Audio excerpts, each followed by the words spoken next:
కానీ మనుషుల పేరు కానీ ఏదైనా సరే ఒక పేరుని ఏమంటాం మనం నౌన్ అంటాం కదా. అదేవిధంగా మరి singular nouns and plural nouns. Singular noun అంటే ఏంటి, ప్లూరల్ నౌన్ అంటే ఏంటి తెలుసా? సింగులర్ అంటే ఏంటి, ఒక వస్తువే ఉంటుంది. ప్లూరల్ అంటే ఒకటి కన్నా ఎక్కువ, 2 అవ్వచ్చు, 3 అవ్వచ్చు, 8 అవ్వచ్చు.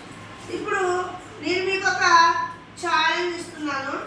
మీరు ఏం చేస్తారంటే మీ పరిసరాల్లో, ఎక్కడికి బయటకెళ్ళదు, మీకు తరగతి గదిలో, మన స్కూల్ ఆవరణలో మీ పరిసరాల్లో ఉన్నటువంటి మీకు దొరికినటువంటి వస్తువులు, అవి నౌన్స్ అంటే సపోజ్ గ్లాస్ లేదా ఆకులు కానివ్వండి, పువ్వులు కానివ్వండి, ఏవైనా సరే సింగులర్ ప్లూరల్ అవి మీరు సేకరించుకుని వచ్చి మీరు నాకు చూపించాలి.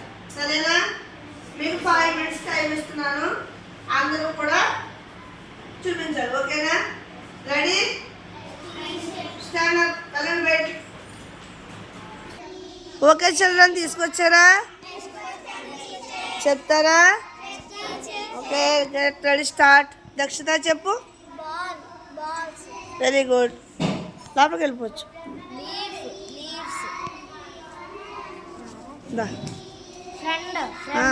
Very good.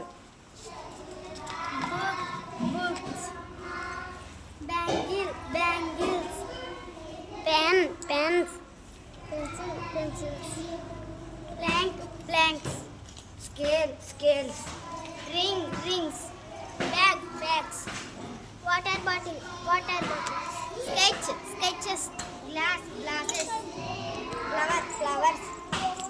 Very good. అందరూ కూడా బాగా తీసుకొచ్చారు. చూపించండి మీ వస్తువుల్ని. Very good. క్లాప్స్.